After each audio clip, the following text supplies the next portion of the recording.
আধ্যাত্মিক জগতে দু রকমের ভাষা আছে।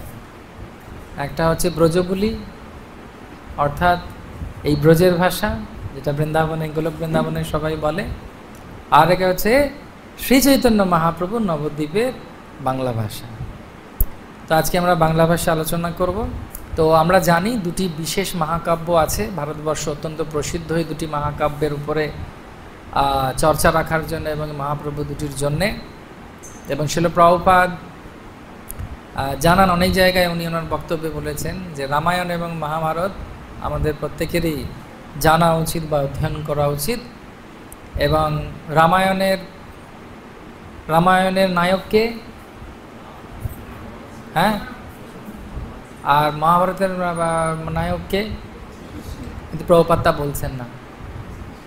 প্রভুপাদ বলছেন রামায়ণের নায়ক হচ্ছেন হনুমান আর মহাভারতের নায়ক হচ্ছেন অর্জুন। ভগবান তো ভগবান, ভগবানের সঙ্গে তো কারোর কোনো তুলনাই নেই। তো এখানে কেন বলছে না, ভগবানের নির্দেশিত পথে যে ব্যক্তি সম্পূর্ণরূপে এগিয়েছে এবং ভগবানের কথা মেনে তিনি এগিয়েছেন এবং নিজের জীবনকে সম্পূর্ণরূপে কৃষ্ণময় বা রামময় করেছেন, তিনি হচ্ছেন প্রকৃত নায়ক। তো রামায়ণ অনেক বড়। রামায়ণে কতগুলো শ্লোক আছে? 24,000 শ্লোক আছে। কত? এবং এই যে শ্লোক কথাটিও রামায়ণ থেকে এসেছে।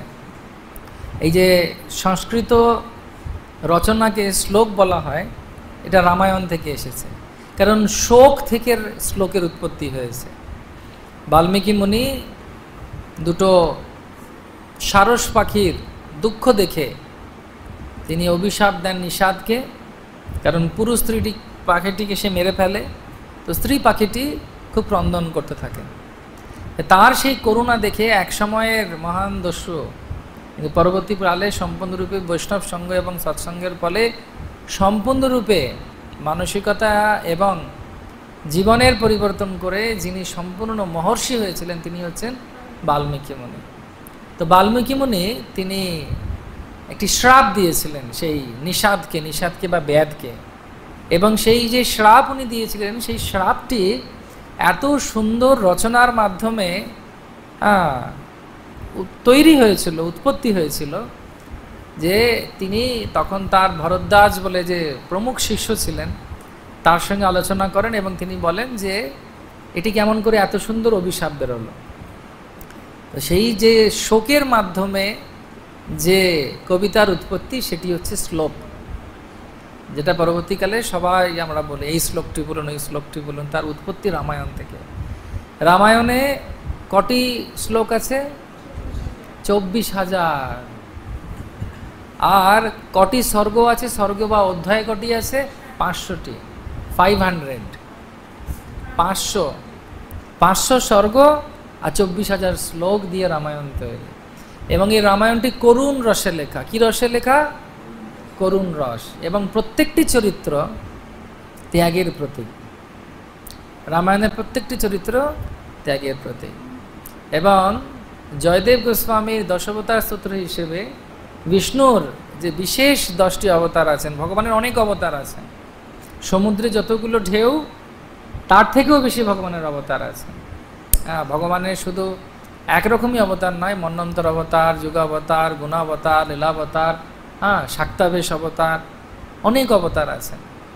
হ্যাঁ, তো শক্তির যিনি অবতার, ভগবানের শক্তি যার মাধ্যমে, যেমন প্রভুপাদের অনেক গুরু ভাই শিল প্রভুপাদের এই কার্যকারী এবং মহান কার্য দেখে তারা প্রতিপন্ন করেছেন এবং শাস্ত্রের উল্লেখ দেখে তিনি দেখেছেন যে প্রভুপাদ একজন সাধারণ ব্যক্তি ছিলেন না, তিনি ভগবানের এই শক্তির অবতার ছিলেন।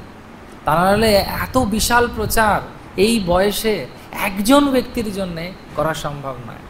সেজন্য চৈতন্য ভাগবতে যে বলা হচ্ছে, যদি পাপী দেশ ছেড়ে দূর দেশে যায়, আমার সেনাপতি ভক্ত পাঠাবো তথায়।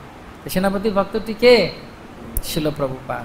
তো শিল প্রভুপাদ তিনিও চেয়েছিলেন কি না, রামায়ণের উপর ওনার ভাষ্য দেবার জন্য। প্রভুপাদের অনেক লেখনী আছে, চিঠি আছে, আলোচনা সভা আছে, যেখানে তিনি চেয়েছিলেন যে ভাগবতমের পরে তিনি শ্রী রামায়ণের উপরে তিনি বক্তব্য রাখবেন। ভগবানের অন্য ইচ্ছে ছিল, তো সেজন্য সেটি পুরোপুরি হয়নি। কিন্তু প্রভুপাদের অনেক লেখায় প্রভুপাদ বলছেন যে রামায়ণের সম্পূর্ণ শ্লোক যদি কেউ অধ্যয়ন করে অবিকৃতভাবে, তার নিজস্ব মত না দিয়ে, তাহলে সেটি শ্রীমদ্ ভাগবতম পাঠের সমান। তার কারণ রামায়ণের উদ্দেশ্য হচ্ছে একটি, ভাগবতমের মতোই বিষ্ণুর নামের প্রতি আশ্রয় গ্রহণ করা, বিষ্ণুর কথার প্রতি আশ্রয় গ্রহণ করা, ভগবানের দিব্য লীলায় প্রবেশ করা শ্রবণের মাধ্যমে। সেজন্যে যেরকম শুধুমাত্র ভগবানের নামের প্রতি, লীলার প্রতি যদি আমাদের আকাঙ্ক্ষা থাকে, তাহলেই একমাত্র আমরাই জড় জগতে সম্পূর্ণরূপে আনন্দমগ্ন হয়ে থাকতে পারব। কারণ আনন্দটি হচ্ছে একমাত্র ভগবানের সম্পত্তি। ঈশ্বর পরম কৃষ্ণ সচ্চিদানন্দ বিগ্রহ অনাদিরাদি গোবিন্দ সর্বকারণ কারণম।